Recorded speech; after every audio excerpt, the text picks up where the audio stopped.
Welcome to the Awaken on Purpose podcast, where each week you'll receive insight, inspiration, and advice for aligning your mind, body, and spirit to achieve a fulfilled life and live your purpose with me, your host, Jennifer Spohr.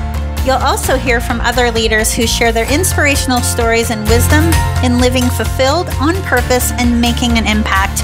If you're a mission-driven leader and you're passionate about learning and integrating all the things that empower you to live and lead a fulfilled, purpose-led life, this is the show for you. Hi, everyone. I am really excited to welcome as a guest to the show today, Jean Atman. She is a consciousness coach and quantum healer.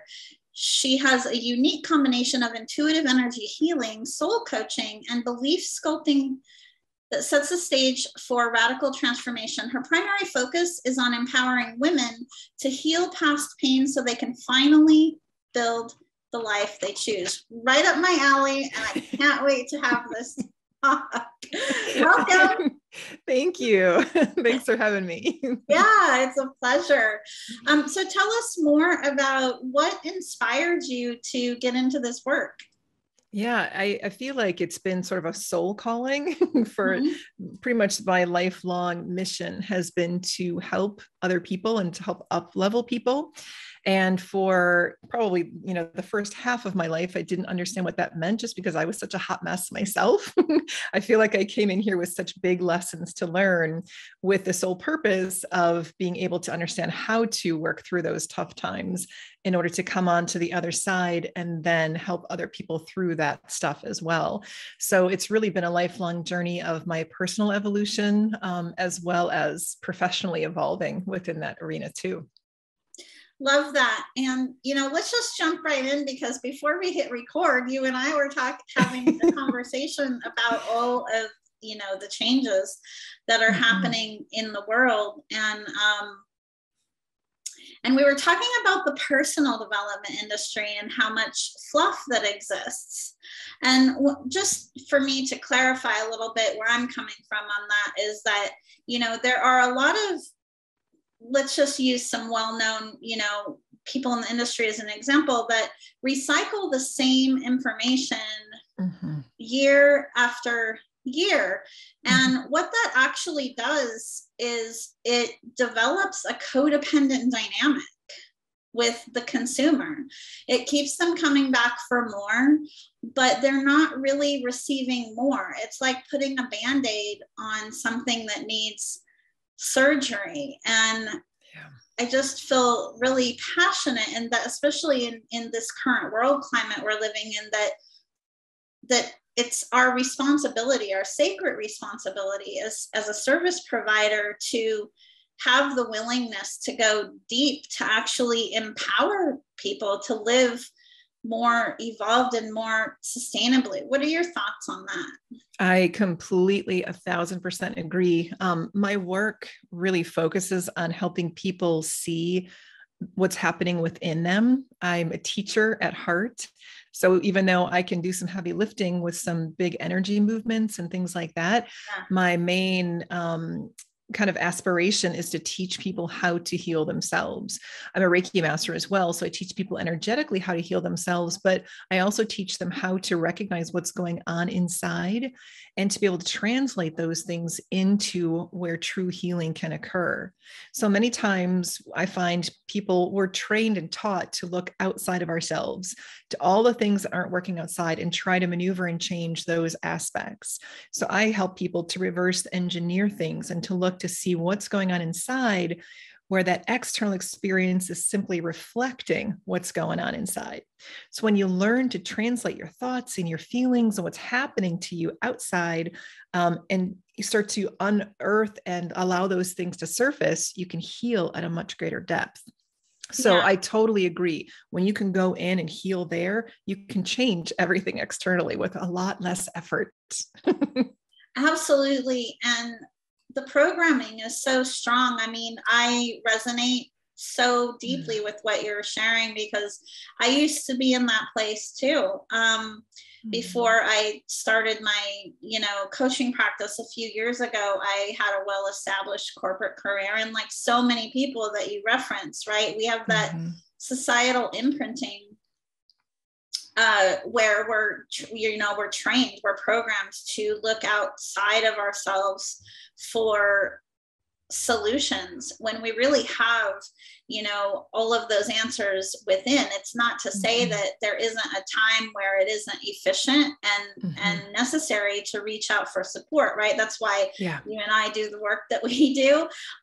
That's to help people with the how, right? But there has to already be an existing desire to make the change. I mean, you see so much out there. I call it toxic positivity, especially in the online space, with affirmations and, some other things. And affirmations have their place. Affirmations can be highly effective, but there's often a deeper work that needs to be done, whether it's exploring and determining a root cause within of what's, causing a pattern, or even, a deeper energetic clearing. Right. That might need to take place. But yes, absolutely, going within is the answer. It is. There is an aspect of, I think, the old paradigm way of being spiritual is bypassing a lot of the negative feelings or the dense feelings that surface or things that make us feel uncomfortable. And I used to teach a class called How to Embrace or Embody Discomfort to Alleviate Suffering. Because when we can get comfortable within a little bit of temporary discomfort, we can therefore alleviate the chronic challenges that we were constantly enduring. But it's really to get clear with what's going on in here. These feelings are surfacing. What am I meant to do with them? What are they trying to say to me? And also included with that old programming that you spoke about is there is a system that said, you don't want to go in those shadow parts. Oh no, that's scary in there. You avoid that at all costs. Let's go over here instead. Let's ignore it. Let's reject it. Let's escapism tactics, to use all these things to not go into that place. And so that was actually a program that I've seen energetically that runs through our systems. So when you can identify that program as kind of kicking in and looping, you can say no to it and say, no, I really feel like I want to go into those places, those shadow parts, because as you know, shadow parts are just aspects of wounds that are needing to be healed, that have been tucked away when we were maybe too little or too young, or didn't have enough understanding how to process that stuff. So it just got kind of shelved for a while until we got a little older, got a little wiser, and we can go back into those places and say, what's going on in there? Let's dust this off and see what it needs to really heal that. And I do a lot of timeline work within my work. So we travel back into some inner child work, things like that, maybe even some soul regressions, past life regressions. And we see the origin of where that began. And when you can heal it at the core, you therefore change that entire timeline of everything that has compounded on top of it. So you get a really big release here in this now moment when you release at the origin. But it's really important to go back and see, where did this start? And to not ignore those feelings, but to know that they're just needing some love and compassion and attention. Yeah, absolutely. And in my experience, I've also found, in my own journey and that of working with clients, that most of the time, the root cause does go back to childhood. Yeah. Something else along those same lines that I'd like to address in regard to trauma is trauma from the workplace, which is very real, whether it comes from interactions with bosses or events that happen in a toxic work culture. That can also be something that affects, impacts people greatly in terms of their self-confidence and their ability to continue to grow. What are your thoughts on that? I agree. And it's a really interesting thing because the old spiritual concepts would say we draw in all of these experiences so that we can grow and learn from them. But what I found, I think there is some truth to that, but what I found is it sort of almost taints the experience, like we did something wrong, or that we need to go through something hard, we need to suffer in order to grow. And so that's the part I think of the old paradigm that I'm, kind of been challenging a lot, to know that as we experience these hard things, the more we know ourselves and where we are, what we need, the more easily we can establish boundaries with these types of things, to read situations, long before we're submersed in it, and then have a hard time getting back out. So I think all of that reflects back into, the more we know ourselves, the more inner work we can do, the more we understand what fits with us and what doesn't.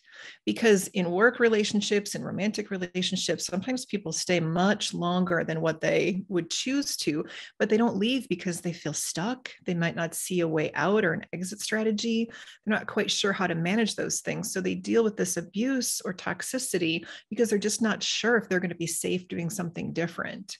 And in those times, it really can be a pivotal point or a crossroads to see, are we still okay? Are we saying okay to what this experience is? Or are we really using that situation as a reflection of something that is really seriously needing to be tweaked within? Because the louder the experiences become, we know that that wound is really surfacing in a way that is ready to be looked at.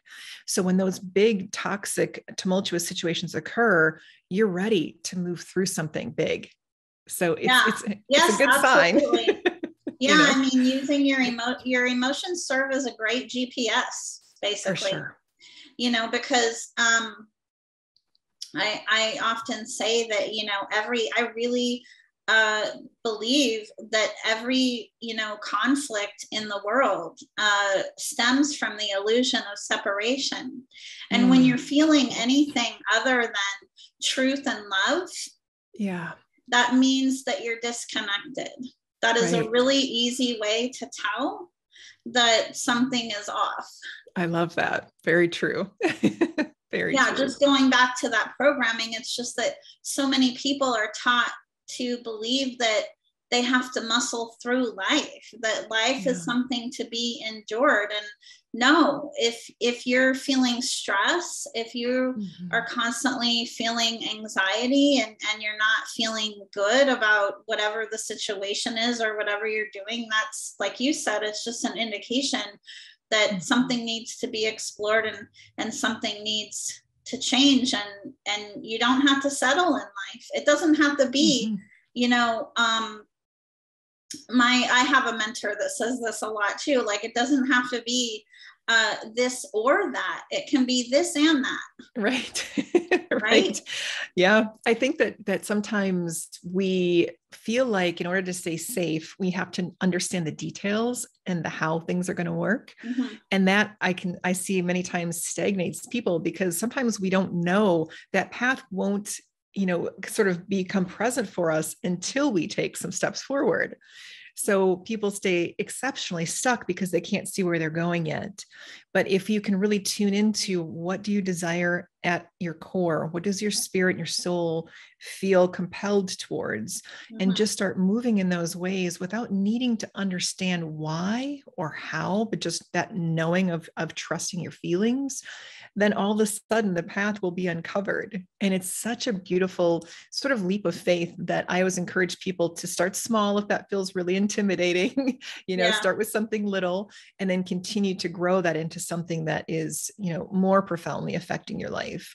But the more we can trust what we feel and lead in that way, it all makes sense.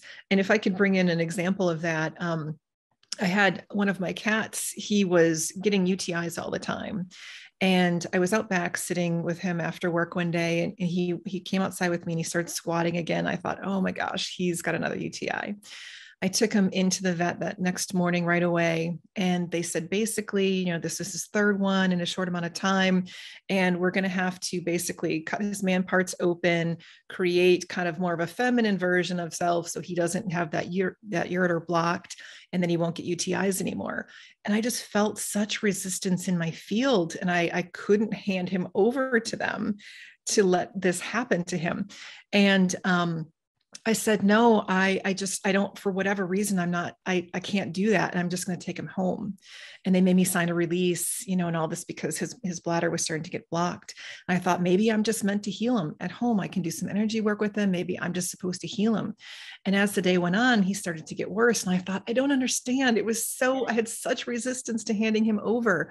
And what came through was, you need to take him now to the emergency vet and see what they can offer. They basically told me the same thing, which left me in a really confused state.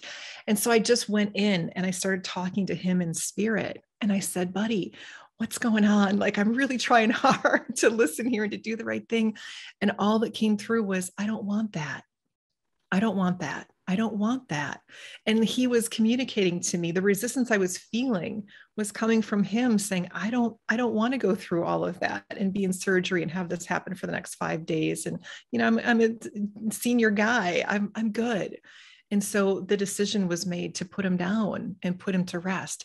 But I didn't understand that until I was right in that moment. And it was terrifying when you're doing this with someone's life that you love so much and cherish so much. Yeah.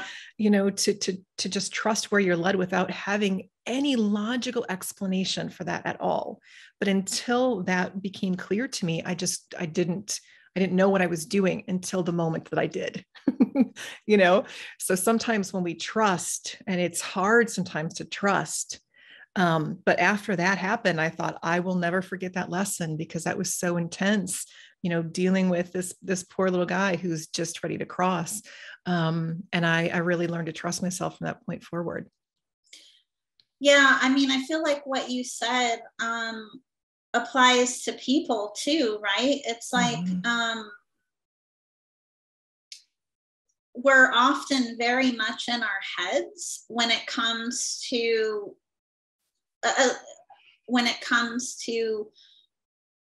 what we think is logical for next steps for our loved ones, right? In your case, that wasn't true. Like, you were feeling intuitively your cat's resistance, right? But often a lot of people struggle with loved ones when they're ill because, for example, if someone's diagnosed with cancer, their loved ones most of the time want, the chemo, the radiation, and all of the stuff, but the person might not want that. Right. And there comes a time where someone is just, or, a pet is just ready. I find that we get really attached to things and the way things are, and the familiar feels safe or comfortable, even if it's uncomfortable. So we do things like that out of wanting to feel safe. But if we can learn to also bring in kind of that expanded view of someone's highest good as a soul, at that soul level, it can make such a big difference in our ultimate understanding of that person's experience. Absolutely. Yeah. And that, I believe that each one of us has a purpose here, right? And really the question to ask is, is my work here done? Right. I mean, really, we're here to evolve. People ask about their life purpose all the time. And I was in meditation years ago, and everybody was asking, my clients were asking, what's my purpose? I don't know what I'm supposed to be doing. I was in meditation, and they said, everyone's purpose here is just to love, to learn to love, to come back to yourself, who you are, your innate, And is there more of that to do, or, Yeah. And then the next year I went back in, I was like, I need more or whatever it was.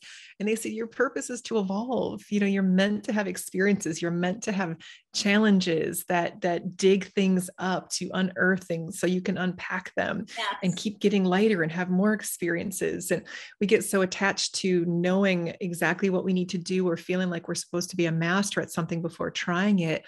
But I always encourage people, life is just practice. And if you face plant, you learn, I'm not doing that again. And that's good. That's just it, right? Because we wouldn't understand the value of what we want unless we experience what we don't want. It's universal law. Yeah, that contrast is pretty loud a lot of times. It is. Yeah, it's just recognizing. And again, this goes back to the programming, right? It's just recognizing that when something's not working, right? And then having the willingness to take different actions to get closer to where you want to be. Because what happens a lot of the time is that, you know, everyone by default is just a product of their environment and their beliefs and their individual experiences. And often, in order to get different results, you have to have a willingness to step outside of that box and be open to receive what you don't know. Right, right. There's so much that you said in there, that the aspect of receiving, where we're asking for things a lot of times, but we might not be really good at receiving. And we're thinking, we're asking, why is this not coming around? I see a lot of resistance in people's fields sometimes of you know, subconscious beliefs, trauma, congestion in their field that's actually preventing things from reaching them and coming in. So again, what we kind of coming full circle to spiritually bypassing things. If you're feeling uncomfortable, you know, allow those emotions to come up, to surface, to flow outward, to take a look at the ones that are asking for your attention. And the more you can do that, the more understanding you have of what you need, and you can more easily align with it, you know? Absolutely. You know, as I'm listening to you talk, something that's coming through is complacency. Yes. In our society today, you know, with all of the technology and all the distractions and all the things going on, creating space is so important. And I also find that, you know, there are people that it's like, oh, I'm really busy, and you know, yeah, I know I have that problem, and I'll get to it when I get to it. Like, they're thinking that because they're acknowledging it, that that's something. And I'll say, self-awareness is huge. Okay. Like, it serves as the basis for evolution. Right. Yeah. But then you have to be willing to take that next step of creating the space to explore what's going on. Otherwise, it just continues on, and it's not for lack of a desire of someone to want to optimize their life, but there is a complacency that exists in our culture today. There is. And I think that a lot of that comes from exhaustion as a soul. Like, we're just tired. Even as souls, we're just tired. You know, we've been through the ringer. We've been trying and failing, or perceivingly failing. I don't ultimately believe there's any such thing as failure. But I think there's an exhaustion, and we become unmotivated because we just don't see a way out, or if our efforts will pay off. And it just sort of, there's been a program of defeat that's been sort of surrounding us for a long time.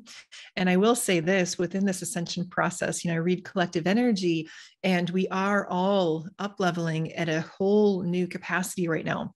What I'm seeing is work that used to take a really long time to get through, having to dive all the way into the pain and marinate in there for a couple of weeks or months or whatever before you could finally, you know, unpack it all and work through it. Now it's the awareness, spending some time there and moving forward. And if there's another layer that wants to surface later, it'll be shown to you, as long as you're on path somewhat, or listening somewhat.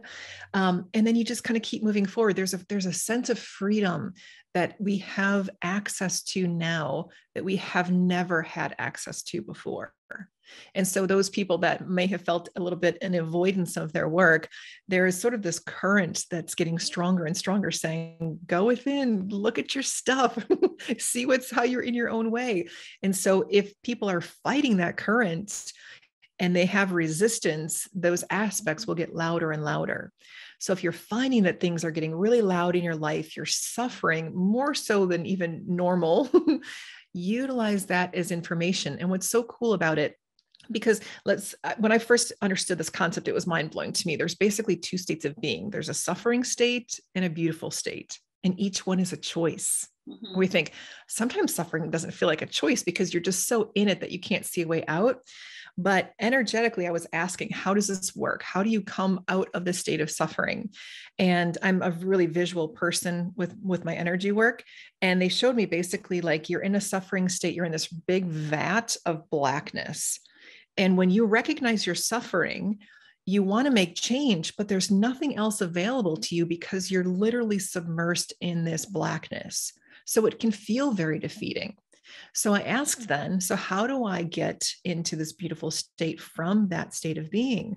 And they said, basically, as opposed to trying to figure out the details of how to do it or strategizing, just think I'm pulling myself out of the state of suffering and putting myself in this other state. So I envisioned like this big hand of God, or whatever you want to say, pulling me out of this and placing me on a golden platform and allowing my energy to just be cleansed with, this beautiful waterfall of rainbow energy. And from that point, choice becomes much easier because I actually have access to things other than what was in that big vat of suffering. Mm-hmm. So just even kind of bridging that gap to give yourself the opportunity to choose is huge when you're trying to get out of something that isn't comfortable. Yeah, absolutely.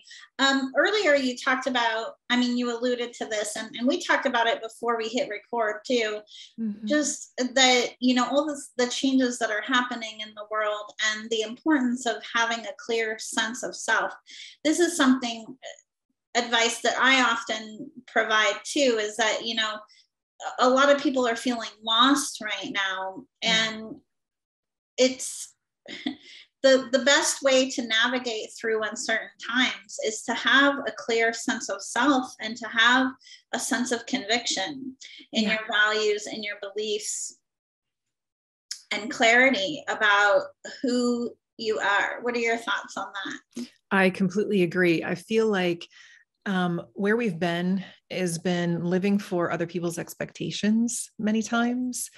And so when we're in that place and kind of, you can picture it sort of like a dark or a deep groove of living for others' expectations. And again, it might feel like, how do I even climb out of this place? It's mm-hmm. really overwhelming, or it can feel that way. But that's where the point where shifting your beliefs to even having some potential of something be different, you can start to clear those old beliefs out.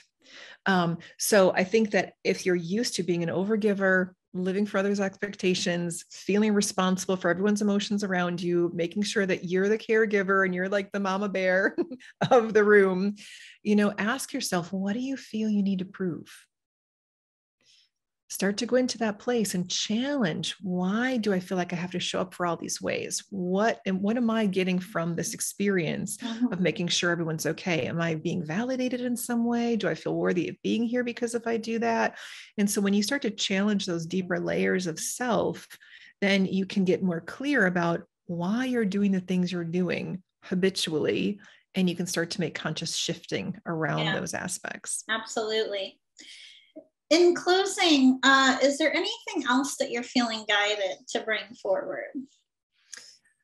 I probably would just say, within all of these changes that are happening, I think that it's very needed, necessary for these changes.